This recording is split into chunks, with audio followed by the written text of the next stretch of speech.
So I hope that was useful to you. We've covered a lot of ground in 50 minutes. This is probably this could easily, I think, be a 6-hour course, but I wanted to get this recorded before I head away because I want this in your hands. I hope this has been useful. I would love to get your feedback on any part of this. You can post it publicly in the Facebook group. You can send it to me privately. I don't care. This is the first time I've ever done this presentation live. I've been noodling on it for a couple of weeks, like I say, and I sort of almost presented it and then didn't. Hopefully this is useful. My plea is that you take one thing out of this. Hopefully there was more than one insight there. Hopefully you wrote more than one thing down.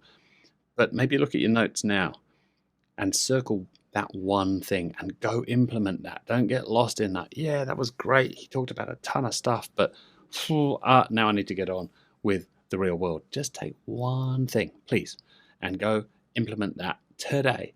Worst case tomorrow, but preferably today, unless you're looking at this at 11 o'clock at night, and go implement that and then come back.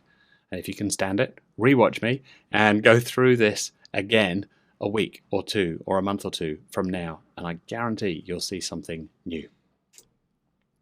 I'm going to finish with a little story. You know that I love Avinash. He is a wonderful human being, a fantastic speaker if you ever get the chance to see him speak, and a great parent too.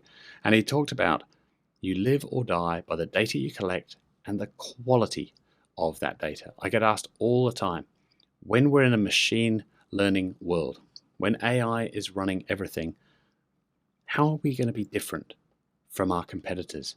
What separates us from the other guy? And there's really two things.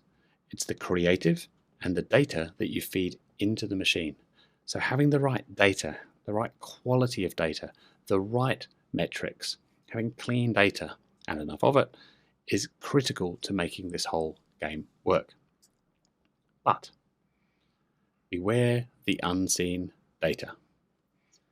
So during the Second World War, there was a guy called Abraham Wald. He was a Romanian Jew. He'd escaped the Nazis. He'd moved to America, and the US Air Force gave him a job in their statistics department. He was a genius mathematician. And his job was to look at all of the planes that came back that made it back to base, and to look at where they'd been shot, because the generals in the US Air Force wanted to reinforce some of these planes and save more pilots and have more planes come back. So he mapped all of the bullet holes on all these planes that came back and presented his findings to the generals. And the generals said, right, clearly we're getting shot a lot in the wings and the fuselage. That's where we should put the reinforcement, right? Because reinforcement's heavy, you can't cover the whole plane in it. You've got to choose strategically where you put that stuff. And they were just about to rush off and do that. And had Wald not been there, that's what they probably would have done. And he said, hang on a minute. What are you not seeing? What we're not seeing is all the planes that didn't make it back to base. And I reckon they probably got shot in two places, the cockpit, where the poor guy was sitting, and the engine.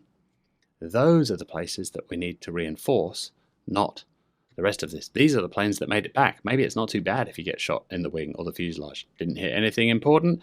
They made it back to base. And they listened to him. And that was how they changed the planes. And he saved hundreds of pilots' lives in the Second World War. Application to business. What are you not seeing? We've talked about the importance of data and what you need to measure and what you need to look at. But sometimes you just got to step back and go, what are we not looking at? What data is missing? And what can I learn from that? Happy optimizing. I've been Mike Rhodes.